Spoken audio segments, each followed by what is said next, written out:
दिल्ली विधानसभा अब एक नए युग में प्रवेश करने जा रही है। इस इमारत में भारत की पहली संसद बैठी थी।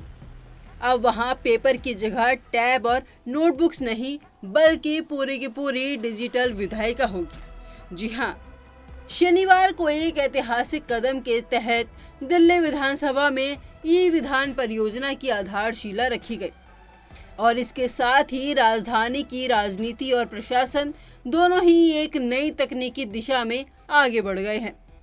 वहीं शनिवार का दिन दिल्ली विधानसभा के इतिहास में एक मील का पत्थर बन गया।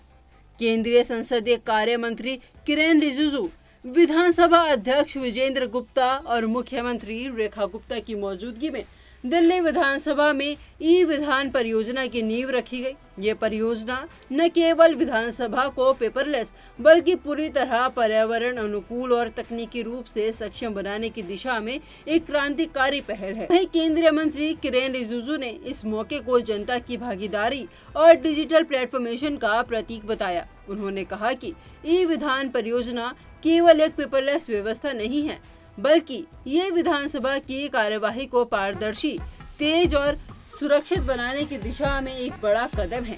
केंद्र सरकार के संसदीय कार्य मंत्रालय से इस परियोजना के लिए 9 करोड़ रुपए का अनुदान दिया गया है, जिसमें से पहली किस्त के रूप में 1 करोड़ रुपए पहले ही जारी हो चुके हैं। दिल्ली सरकार की योजना है कि मॉनसून सत्र से पहले विधानसभा का पूरा कामकाज डिजिटल प्लेटफॉर्म नेवा पर शिफ्ट हो जाएगा। नेवा यानी नेशनल ई विधान एप्लीकेशन, एक ऐसा मंच जिस पर विधेयक, रिपोर्ट, सवाल जवाब, नोटिस सब कुछ रियल टाइम में डिजिटल रूप में उपलब्ध रहेगा।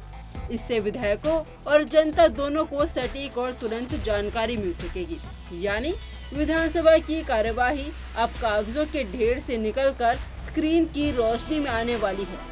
लेकिन इतना ही नहीं, इस परियोजना के जरिए दिल्ली विधानसभा का ऐतिहासिक भवन भी नई पहचान हासिल करने जा रहा है।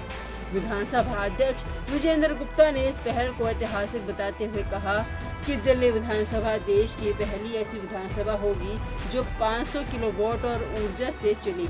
पारंपरिक पुस्तकालय को ई लाइब्रेरी में बदल दिया जाएगा और मॉनसून सत्र से पहले ही सदन का पूरा स्वरूप बदला हुआ नजर आएगा।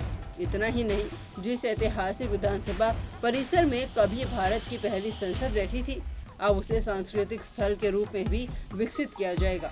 इसके तहत विधान संग्रहालय स्थापित किया जाएगा, प्रदर्शनियां और गाइडेड टूर शुरू होंगे और इसमें इंदिरा गांधी राष्ट्रीय कला केंद्र तथा राष्ट्रीय अभिलेखागार का सहयोग लिया जाएगा।